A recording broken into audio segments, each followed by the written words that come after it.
Hi everyone, welcome to my channel. ఈ రోజు session లో మనం degree Osmania university first year second sem కి సంబంధించినటువంటి గ్రామర్ టాపిక్స్ ఏ యూనిట్ వి అంటే 8th యూనిట్ వి డిస్కస్ చేస్తున్నాం. ఈ వీడియోలో ఆల్రెడీ యూనిట్ 6, 7 కంప్లీట్ అయిపోయింది. ప్రెసెంట్ మనం యూనిట్ 8 లోని ఆల్ గ్రామర్ టాపిక్స్ ని మనం ఇప్పుడు కంప్లీట్ చేసుకుంటాం. ఓకే, సో ఫస్ట్ గ్రామర్ లో ఏమైంది అంటే మనకి అడ్వర్బ్స్. ఓకే, అడ్వర్బ్స్ మీరు ఆల్రెడీ పార్ట్స్ ఆఫ్ స్పీచ్ లో చదివినటువంటి ఒక టాపిక్. సో అడ్వర్బ్స్ గురించి నేను కొత్తగా చెప్పడానికి ఏం లేదు.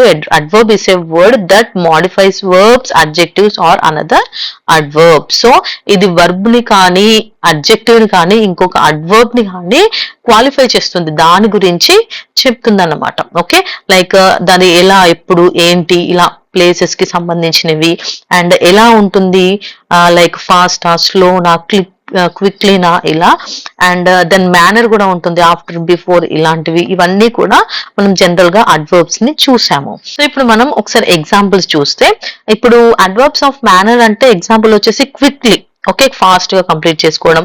ప్లేస్ అంటే హియర్, దేర్ అని అనడం. నెక్స్ట్ టైం అంటే ఎస్టర్డే, టుడే, ఇవన్నీ కూడా మనకు టైం కి సంబంధించినటువంటి అడ్వర్బ్స్. నెక్స్ట్ ఫ్రీక్వెన్సీ అంటే ఆల్వేస్, ఆఫెన్, ఇలాంటివి. నెక్స్ట్ డిగ్రీ, వెరీనా, ఇట్లాంటివన్నీ కూడా మనం దీని కిందికే వస్తాం. ఓకే, టెక్స్ట్ బుక్ ఎక్సర్సైజెస్ లోకి వెళ్ళిపోతే fill in the blanks with the correct adverbial form of the word given in brackets. And ఇంకొకటి మీకు చాలా ఇంపార్టెంట్ విషయం ఏంటి అంటే అడ్వర్బ్స్ కి ఎప్పుడూ కూడా LY, ఓకే, సో LY అనేది వస్తుంది. ఇది మీరు గుర్తుపెట్టుకోండి. ఇక్కడ ఏమన్నారంటే ఇక్కడ ఒక వర్డ్ ఇచ్చారు, దాన్ని కరెక్ట్ అడ్వర్బియల్ ఫామ్ లో ఈ ఫిల్ ఇన్ ద బ్లాంక్స్ ను ఫిల్ చేయండి అని చెప్పారు. So if you see here, first one చూడండి, the nurse move dash through the ward, careful not to disturb patients. So ఇక్కడ కామ్ ఉంది. సో అడ్వర్బ్ ని రాసేటప్పుడు మనం ఎలా రాస్తామంటే కామ్లీ అని రాయాలి. కామ్ ఉంది కాబట్టి కామ్లీ LY పెట్టేస్తాం. The kids were playing dash in the park without any direction. So ఇక్కడ ఎయిమ్లెస్ ఉంది. సో మనం అడ్వర్బ్ రాసేటప్పుడు ఏమవుతుంది LY. So aimlessly, aimlessly LY add చేసుకోవాలి. The light and sound show takes place dash, night అని ఉంది. So ఇక్కడ మనం ఏటని రాయాలి, nightly. The professor explained the concept dash, making it easy for students to understand clear. So clear ante clearly. Next, the room was dash quiet, making everyone feel uneasy. Dreadful undi kabatti dreadfully. Next one, she loved her family dash and would do anything to protect them. Dear, so dearly. Next, the artist handled the fragile vase dash, ensuring it wouldn't break. Tender, so tenderly. Tenderly. The employee spoke dash to the customer, respectful anundi. So respectfully, respectfully. The hikers climbed the mountain dash, taking regular breaks to rest. Slow undi, slowly. The suitcase was dash loaded with books, making it hard to carry. Heavy undi kabatti heavily. Okay, so ఇవి వచ్చేసి దాని correct adverbial forms అన్నమాట. So ఈ bit మీరు నేర్చుకోండి, చాలా simple గా and ఈజీగా అయిపోతుంది. అండ్ నెక్స్ట్ బిట్ చూస్తే identify and correct the errors. ఇందులో ఎర్రర్స్ ఉన్నాయంట, వాటిని మనం ఐడెంటిఫై చేయాలి, అలాగే దాన్ని కరెక్ట్ చేయాలి. సో ఫస్ట్ వన్ చూడండి, the storm raged violent through the night causing wide spread destructions అని ఉంది. సో ఇక్కడ వైలెంట్ అనొద్దు, వైలెంట్లీ LY ని యాడ్ చేయాలి మనం. అండ్ నెక్స్ట్ వన్ వచ్చేసి the children decorated the room with colourful balloons and streamers Joy అని ఉంది. సో ఇక్కడ the children decorated the room with colourful balloons and streamers Joy కాదు, జాయ్ఫుల్లీ. సో ఇక్కడ ఏం రాయాలి మనం, జాయ్ ని joyfully. Next one, she waited for her friend impatient in the crowded cafe అని ఉంది. ఇంపేషెంట్ కాదు, ఇంపేషెంట్లీ LY అనేది యాడ్ చేయాలి. Next one, the response team moved quick through the debris to rescue those trapped ఉంది. Quick కాదు, quickly LY ని add చేయాలి. And next one చూడండి, the party will start at the stroke of the mid nightly కాదు, mid night ఎల్వైని తీసేయాలి, mid night అంతే, tea వరకే end. The new employee was tasked with lifting boxes physical అని ఉంది. So physical తో end చేయొద్దు, physically ఎల్వైని add చేయాలి. And next the team was whole supportive of the new project idea అని ఉంది. సో ఇక్కడ వచ్చేసి హోల్లీ స్పెల్లింగ్ వచ్చి WHOLLY, wholly supportive. She studied hardly for the exam often pulling all nighters అని ఉన్నది. So hardly కాదు, only hard, LY లేదు. The kids laughed and played happy in the back yard అని ఉంది. So happy కాదు, happily, Y తీసేసి ఇక్కడ ఏం రాయాలి, ILY, happily. And next one వచ్చేసి we go to movies some time on Friday nights అని ఉంది. సో సమ్ టైమ్ కాదు, some times on Friday nights. Okay, so ఇది బిట్. నెక్స్ట్ వన్ వచ్చేసి fill in the blanks with adverbs chosen from the list below. ఇక్కడ ఇచ్చిన list లో చూసి మనం ఆ వాటిని ఫిల్ చేయాలి. సో ఏమేమి ఉన్నాయంటే vastly, thoroughly, merrily, crossly, hastily, diligently, gracefully, thoughtfully. First one, the students answered the question dash without thinking. So first one వచ్చేసి ఇది hastily. The manager spoke dash to the employee unhappy with their performance. So ఇది వచ్చేసి crossly. The athlete was dash exhausted after the marathon. So ఇక్కడ thoroughly.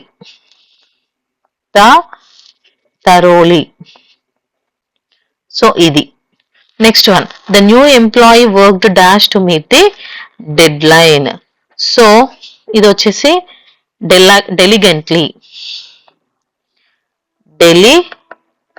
diligently.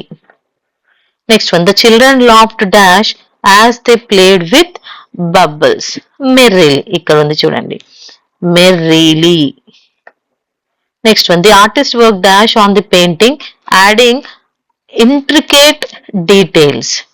So ఇది వచ్చేసి thoughtfully, worked thoughtfully. ఇది. The new policy has dash improved the company's efficiency. So vastly. Next one, the dancers spun dash across the stage. Gracefully across the stage. So ఇవి వచ్చేసి దీని answers. ఇందులోంచి ఈ 3 bits లోంచి ఖచ్చితంగా ఏదైనా ఒక బిట్ మీకు ఎగ్జామ్ కి వస్తుంది. నెక్స్ట్ చూడండి, ఒకాబులరీ. హెట్రోనిమ్స్ అన్నారు. హెట్రోనిమ్స్ అంటే ఏంటి అంటే ఒక్క వర్డ్ ఉంటుంది. ఎగ్జాంపుల్ ఇక్కడ ఒక వర్డ్ ఇచ్చారు ఆబ్జెక్ట్. ఈ ఆబ్జెక్ట్ కి 2 టైప్స్ ఆఫ్ మీనింగ్స్ వస్తాయి. నౌన్ లా ఉంటే ఒక మీనింగ్, వర్బ్ లా ఉంటుంది. రెండు సేమే, కానీ నౌన్ అయితే ఒక మీనింగ్ ఉంటుంది, ఒకవేళ దాన్నే వర్బ్ లా తీసుకుంటే ఇంకొక మీనింగ్ అనేది వస్తుంది. ఎగ్జాంపుల్ చూడండి, ఒకవేళ ఆబ్జెక్ట్ అనేది నౌన్ అయితే అది ఒక థింగ్ అవుతుంది. అదే ఆబ్జెక్ట్ అనేది వర్బ్ అయితే డిసగ్రీ అంటే ఒప్పుకోకపోవడం, ఆబ్జెక్ట్ చేయడం. సో ఇలా డిఫరెన్స్ అనేది ప్రతిదానికి నౌన్ అండ్ వర్బ్ లాగా ఉంటుంది. ఇంకొకటి ఏంటి అంటే నౌన్ అయితే మీకు స్ట్రెస్ మార్క్ ఫస్ట్ ఉంటుంది, వర్బ్ అయితే మీకు స్ట్రెస్ మార్క్ సెకండ్ సిలబల్ కి ఉంటుంది. ఇలా మీరు గుర్తుపట్టవచ్చు. నెక్స్ట్ టెక్స్ట్ బుక్ ఎక్సర్సైజెస్ లో చూద్దాం మనం ఇప్పుడు. Choose the appropriate pronunciation of the words given in bold in the following sentences. Then use the word in the new sentences to demonstrate the meaning of its heteronym. So ఇక్కడ వాళ్ళు మనకు కొన్ని examples తో ఇచ్చారు, చూసి అందులో ఏదో మనం గుర్తుపట్టాలంట. Okay, many villages object to the government's plan to build a dam అని ఇచ్చారు. ఓకే, సో ఇక్కడ గవర్నమెంట్ ప్లాన్ ని చాలా మంది ఆబ్జెక్ట్ చేశారు అనేసి ఇక్కడ మీనింగ్. ఆబ్జెక్ట్ చేయడం అంటే ఏంటి, ఇక్కడ డిసగ్రీ చేశారు అనేసి, అంతే కదా. సో ఇక్కడ ఆబ్జెక్ట్ చేశారు అంటే డిసగ్రీ చేయడం అంటే అది వర్బ్ కదా. వర్బ్ అంటే ఏంటి, నేను ఆల్రెడీ చెప్పాను, వర్బ్ ని గుర్తుపట్టడం అంటే సెకండ్ సిలబల్ కు ఉంటుంది. ఓకే, ఇది ప్రైమరీ సిలబల్ కు ఉంది కాబట్టి ఇది నౌన్ కాదు, వర్బ్. సో దీనిలో కరెక్ట్ వన్ ఏంటి, ఇది ఆబ్జెక్ట్ వచ్చేసి దీంట్లో కరెక్ట్ ఆబ్జెక్ట్ ఏది అంటే ఇది, ఈ స్పెల్లింగ్ అనేది కరెక్ట్. ఓకే, ఇంకొకటి example, the scientist displayed an interesting object in the fair. So already దీనికి ఎగ్జాంపుల్ ఉంది కాబట్టి ఇంకొకటి నౌన్ కి సంబంధించిన ఎగ్జాంపుల్ ని మనల్ని రాయమన్నారు. So the scientist displayed an interesting object in the at the fair అనేది దీనికి సంబంధించినటువంటి ఎగ్జాంపుల్. అంటే ఒకదానికి ఎగ్జాంపుల్ ఇచ్చారు, అదేదో గుర్తుపట్టాలి, ఇంకో దానికి మనం ఎగ్జాంపుల్ రాయాలి, అంతే. అర్థమైంది కదా. Without a map the traveller got last in the dessert. So ఈ డెసర్ట్ అనేది నౌనా వర్బా నౌన్ అనేది ఐడెంటిఫై చేయాలి. చేసిన తర్వాత అది నౌన్ అయితే వర్బ్ కు రిలేటెడ్ గా ఇంకొక ఎగ్జాంపుల్ ని రాయండి అని చెప్తున్నారు. ఓకే, సో ఇక్కడ వచ్చేసి డెసర్ట్, ఈ డెసర్ట్ అనేది ఇదా అనేసి అంటే ఇక్కడ ఈ డెసర్ట్ వచ్చేసి నౌన్, ఇది దీని యొక్క ఆన్సర్. చూడండి, ఈ డెసర్ట్ వచ్చేసి బి నౌన్ అంటే శాండీ ఏరియా. సో ఇప్పుడు మనం ఇంకొక దానికి ఎగ్జాంపుల్ ని రాయాలి. You must not desert your friends in trouble అంటే వదిలేయొద్దు అనేసి అర్థం. నెక్స్ట్ వన్ చూడండి, please close the door quietly. ఈ క్లోజ్ నౌన్ కావచ్చు, క్లోజ్ వర్బ్ కూడా కావచ్చు, ఏదైనా అయి ఉండొచ్చు. సో ఇవి రెండిట్లో ఏదో మనకు తెలియాలి అంటే ఇది వర్బ్. చూడండి ఒకసారి, క్లోజ్ ఇది కనిపిస్తుందా, జెడ్ ఒకటి ఎస్ ఒకటి వచ్చింది. సో ఈ జెడ్ వచ్చింది వర్బ్ అన్నమాట. సో షట్ చేయడం అన్నమాట. సో ఇక్కడ ఆన్సర్ వచ్చేసి క్లోజ్ అంటే షట్ చేయడం.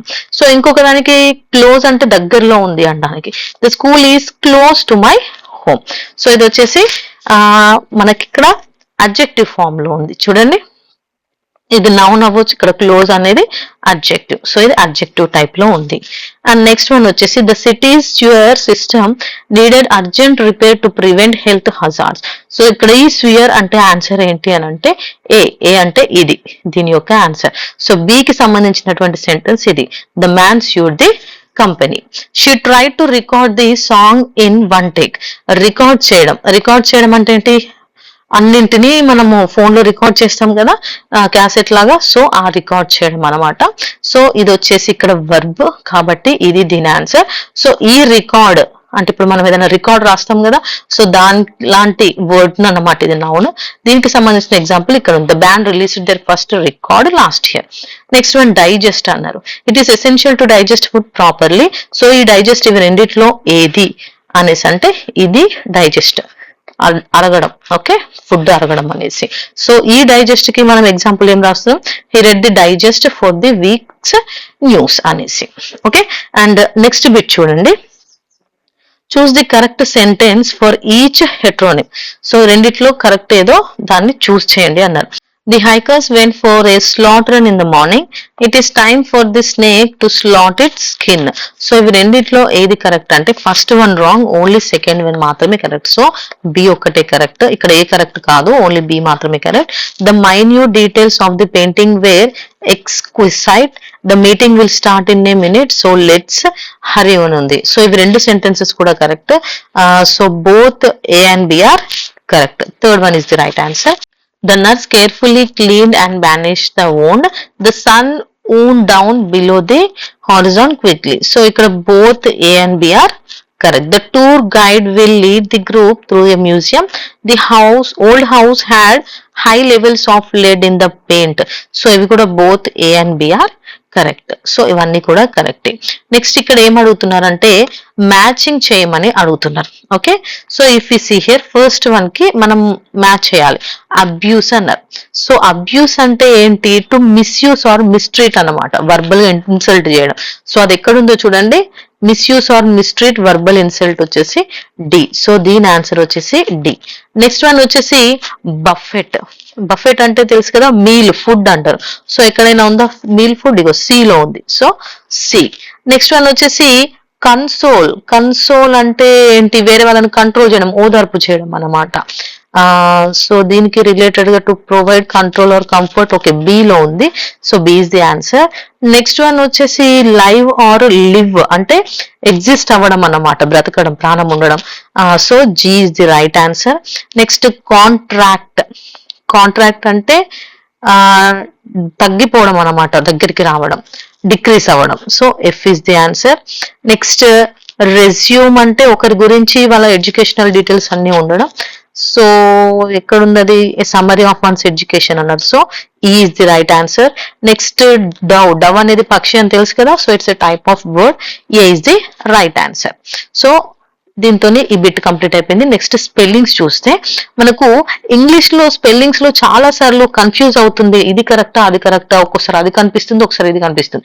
ఎగ్జాంపుల్ చూడండి, COLOR అంటారు, COLOUR అంటారు, CENTER అంటారు, CENTRE.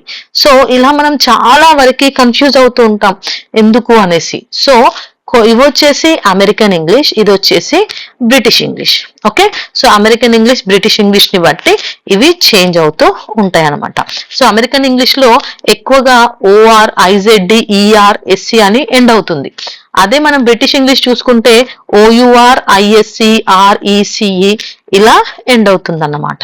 ఓకే, సో ఇప్పుడు ఒకసారి ఎక్సర్సైజ్ చూసుకుంటే fill in the blanks with the correct British or American spelling as indicated. So వాళ్ళు అక్కడ ఏది అడుగుతున్నారో ఆ స్పెల్లింగ్ తోని ఫిల్ చేయమన్నారు. ఇక్కడ ఏం అడిగారు చూడండి, the teacher was awarded a great dash. ఆనరే కానీ స్పెల్లింగ్ చేంజ్ ఉంది, కానీ వీళ్ళు దేంట్లో రాయమన్నారంటే బ్రిటిష్ ఇంగ్లీష్ లో రాయమన్నారు. సో బ్రిటిష్ ఇంగ్లీష్ లో OUR ఉంటది. సో ఆన్సర్ వచ్చేసి ఇది. My favourite dash is beach. ఇక్కడ COLOUR కలరే, COLOR అన్న కలరే, కానీ వీళ్ళు అమెరికన్ ఇంగ్లీష్ లో అడిగారు. అమెరికన్ ఇంగ్లీష్ లో UR ఉండదు, డైరెక్ట్ OR ఉంటుంది. సో ఇది right answer. Next one, the secretary presented a schedule of the dash అని అన్నారు. ఇక్కడ ప్రోగ్రామ్ లో వాళ్ళు ఇక్కడ బ్రిటిష్ ఇంగ్లీష్ రాయమన్నారు. బ్రిటిష్ ఇంగ్లీష్ లో డబుల్ లెటర్స్ ఉంటాయి. So this is the answer. You need to have your passport and dash before travelling internationally. ఇక్కడ licence లో CE ఉంది, SC ఉంది.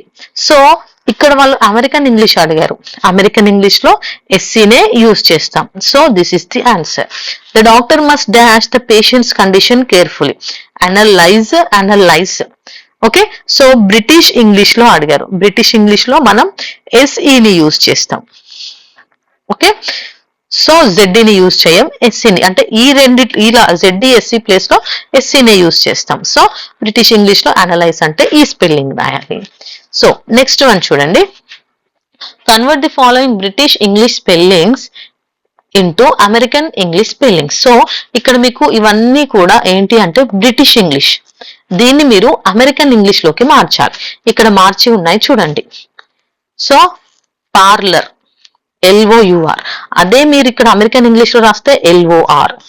లస్ట్ TRE, అదే మీరు దీన్ని చేంజ్ చేస్తే TER. క్యాన్సెల్డ్ L అనేది మీకు బ్రిటిష్ ఇంగ్లీష్ లో ఉంటుంది, ఆ L అనేది మీకు ఉండదు అమెరికన్ లో. సోషలైజ్ SC ఉంది, అది SC ఏమవుతుంది ZD అవుతుంది. ఎన్సైక్లోపీడియా, సో ఇక్కడ PAE ఉండదు, డైరెక్ట్ PE నే ఉంటుంది. నెక్స్ట్ సివిలైజేషన్ అని ఉంది, ఇక్కడ జేషన్. నెక్స్ట్ ఈస్ట్రోజన్ ఉంది, ఓతో స్టార్ట్ అయితే ఇక్కడ ఈతో ఉంది. నెక్స్ట్ సెప్టిసిజం, ఇక్కడ చూడండి K ఉంటుంది, ఇక్కడ C ఉంటే ఇక్కడ K.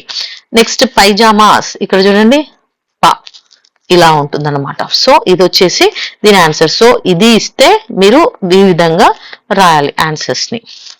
Next one, read the following paragraph using American English spelling. So ఇక్కడ ఒక పారాగ్రాఫ్ ఇచ్చారు చూడండి, ఈ పారాగ్రాఫ్ లో ఉన్నటువంటి స్పెల్లింగ్స్ ఉంటాయి చూసారా, వాటన్నింటిలోనూ ఎక్కడైనా మీకు బ్రిటిష్ ఇంగ్లీష్ స్పెల్లింగ్స్ ఉంటే వాటిని అమెరికన్ ఇంగ్లీష్ స్పెల్లింగ్స్ తోని రాయాలి అని చెప్పారు.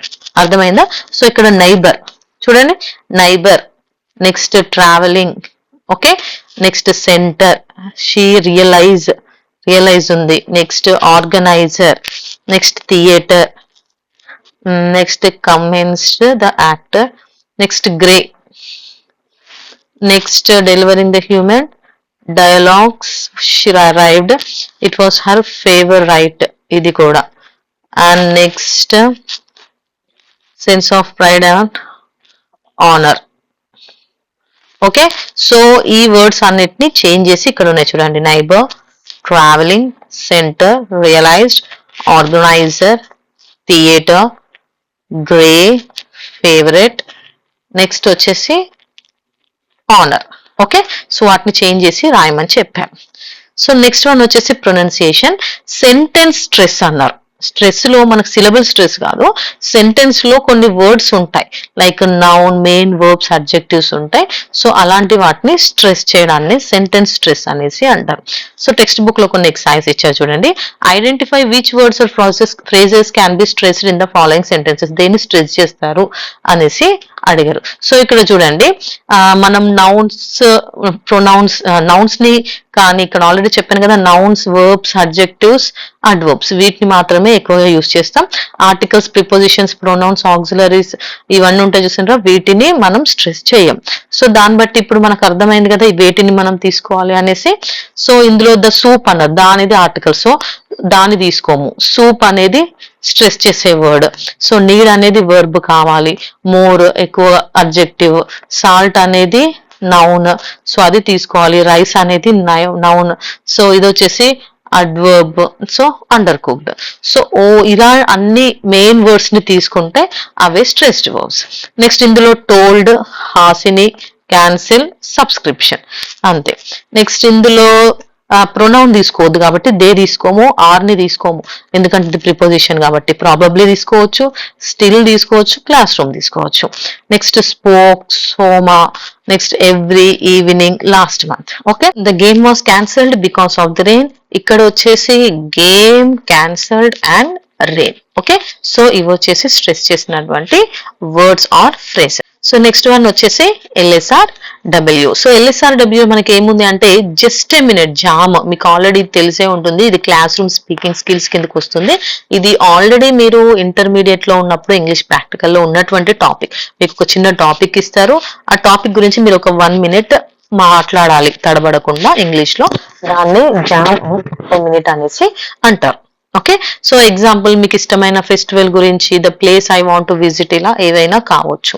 సో మన టెక్స్ట్ బుక్ ఎక్సర్సైజ్ లో చూస్తే speak a minute on the following topics. Should junk food be banned in school. స్కూల్లో జంక్ ఫుడ్ బ్యాన్ చేయాలా అనే టాపిక్ మీద మీరు ఓన్ గా మాట్లాడొచ్చు అన్నమాట. సో అలా మీ ఓన్ ఒపీనియన్ ఇక్కడ మీరు ఓన్ గా రాయాలి. అంటే ఇక్కడ స్పీక్ అనేది మరి ఎగ్జామ్ లో ఎలా అంటే దాన్ని మీరు ఇక్కడ రిటర్న్ ఫామ్ లో ప్రెజెంట్ చేస్తారు. How technology has changed our daily lifes. So దీని గురించి కూడా మీరు స్పీక్ చేసేదేదో మీరు ఇక్కడ రిటర్న్ ఫామ్ లో రాస్తారు. లేదు అంటే ఇంకొన్ని ఉన్నాయి, like my most memorable vacation అనేసి. Speak in front of your class for 1 minute on the topic of interest to you. మీకు ఏది ఇంట్రెస్ట్ దాని గురించి రాయడం. Incorporate each words in the given series into 1 minute speech or story. ఇక్కడ topics ఇచ్చారు చూడు, lake ఉంది, picnic, mountain, laughter, escape. So ఈ వర్డ్స్ ని యూజ్ చేసి మీరు ఏదైనా ఒక 1 minute స్పీచ్ ని ప్రిపేర్ చేయాలి. అంటే ఇవి క్లూస్ అన్నమాట. Friendship, bicycle, rain, time, happiness. దీన్ని యూజ్ చేసుకొని మీరు ఏదైనా ఒక చిన్న సందర్భాన్ని క్రియేట్ చేసి రాయాలి. నియాన్, హామ్, రిఫ్లెక్షన్, స్ట్రేంజర్, కనెక్షన్ ఒకటి. సో దీంతో 1 night I walk through the city, the neon lights, అప్పుడు ఇలా జరిగింది అని చెప్పి రాయడం. Dusty, ఫర్గటెన్, గ్లిమ్మర్, treasure, secret. సో ఇవి వచ్చేసి మీరు ఓన్ గా ఇక్కడ ఇచ్చిన క్లూస్ తోనే ఒక స్పీచ్ ఆర్ స్టోరీని రాయాలి. ఓకే, సో దీంతో ఎల్ఎస్ఆర్డబ్ల్యూ కంప్లీట్ అయిపోయింది. Next writing. రైటింగ్ లో చూస్తే టైప్స్ ఆఫ్ ఎస్సెస్ అని అన్నారు. మీకు ఎస్సే రైటింగ్ లాస్ట్ యూనిట్ లో అయిపోయింది. ఇందులో టైప్స్ ఆఫ్ ఎస్సెస్ అంటే ఎస్సెస్ లో టైప్స్ ఉంటాయి, లైక్ నారేటివ్ అంటే ఏదైనా ఒక స్టోరీని డిస్క్రైబ్ చేయడం అన్నమాట. నెక్స్ట్ డిస్క్రైబ్, ఒక ప్లేస్ ని కానీ, పర్సన్ ని కానీ, ఫీలింగ్స్ కానీ డిస్క్రైబ్ చేయడము, అలాంటి ఎస్సెస్ ఉంటాయి. నెక్స్ట్ ఎక్స్పోజిటరీ అంటే దేని గురించి అయినా ఇన్ఫర్మేషన్ ఇవ్వడం. నెక్స్ట్ ఆర్గ్యుమెంట్ చేస్తూ కూడా కొన్ని ఉంటాయి అన్నమాట. సో ఇలా డిఫరెంట్ టైప్స్ ఆఫ్ ఎస్సెస్ ని మనం రాస్తూ ఉంటాం. So right essays as given below. Write a narrative essay about a time when you had to make a difficult situation explaining how it affected you. So narrative essays రాసేటప్పుడు I అని use చేయాలి. నేను ఇలా వెళ్తున్నప్పుడు ఇలా జరిగింది, అప్పుడు నాకు ఇలా అయింది అని ఐ అనే ఫస్ట్ పర్సన్ ని యూజ్ చేసి మీరు ఎస్సేని రాయాల్సి ఉంటుంది. And next right a descriptive essay about your favorite season. Use sensory details to describe why it holds a special place for you. So ఇక్కడ ఫేవరెట్ సీజన్ గురించి రాయమన్నారు. సో నీ favourite season ఏంటి అని చెప్పుకుంటూ దాన్ని డిస్క్రైబ్ చేస్తూ నీకు ఇష్టమైన దాని గురించి రాయమన్నాడు. కాబట్టి ఇక్కడ కూడా మీరు డిస్క్రిప్షన్ లో కూడా ఫస్ట్ పర్సన్ ని యూజ్ చేసుకుని అంటే ఐని యూజ్ చేసుకుని రాయాలి. Write an expository essay on the benefits and challenges of renewable energy sources. So renewable energy sources అంటే మన energy sources like solar power కానీ, విండ్ పవర్ కానీ, హైడ్రో పవర్ కానీ, ఇవి ఏంటి అంటే మళ్ళీ రెన్యూయబుల్ అన్నమాట. అవి మళ్ళీ మళ్ళీ పుడుతూనే ఉంటాయి, మనం వాడినా కూడా అవి రెన్యూ అవుతూ ఉంటాయి అన్నమాట. సో అలాంటి వాటి గురించి, వాటి బెనిఫిట్స్ గురించి, వాటి వల్ల వచ్చే ఛాలెంజెస్ ఏంటి అనేసి ఎక్స్పోజిటరీ ఎస్సే రాయడం. సో ఇలాంటి వాటిని రాసేటప్పుడు అంటే మనం డిస్క్రిప్టివ్ ఎస్సే రాసేటప్పుడు ఐ అని నీకు సంబంధించింది రాస్తావు, నరేటివ్ రాసేటప్పుడు ఐ అని రాస్తారు, కానీ ఈ ఎక్స్పోజిటరీ కానీ మిగిలిన ఎస్సేస్ కి మీ గురించి అందులో రాయాల్సిన అవసరం లేదు. సో ఫస్ట్ పర్సన్ ఐనే యూజ్ చేయాల్సిన అవసరం లేదు. Write persuasive essay arguing whether or not animal testing should be ban. Animals ని టెస్ట్ చేస్తూ ఉంటారు కదా చాలా వరకు, సో అలాంటి టెస్టింగ్ ని బ్యాన్ చేయడం గురించి అడుగుతున్నారు అనమాట. సో దీని గురించి మీ ఒపీనియన్ ఎలా ఉంది అని చెప్పి రాయడం అనమాట. Write a compare and contrast essay on urban and rural life style. So rural life style and urban life style గురించి కంపేర్ చేసుకుంటూ ఒక ఎస్సే రాయమంటున్నారు. And write a cause and effect essay exploring the causes and of excessive screen exposures nowadays and its effects on mental health. So screens like smart phones, computers, TVs ఇవన్నీ use చేయడం వల్ల మనకు ఎలాంటి అంటే వాటి మీద మనం ఎక్స్పోజ్ అవ్వడం వల్ల ఎలాంటి కాజెస్ అండ్ ఎఫెక్ట్స్ ఉన్నాయి అని చెప్పి అడుగుతున్నారు. సో నెక్స్ట్ ఇంకొకటి వచ్చేసి write a process essay explaining how to prepare for job ఇంటర్వ్యూకి ఎలా ప్రిపేర్ అవ్వాలి. And next write a critical essay analysing the role of social media గురించి ఒక ఎస్సే రాయమన్నారు. Reflective essay about the challenges you overcame, మీరు overcome అయ్యే challenges గురించి. And write definition essay on the concept of happiness గురించి define చేసుకుంటూ రాయండి.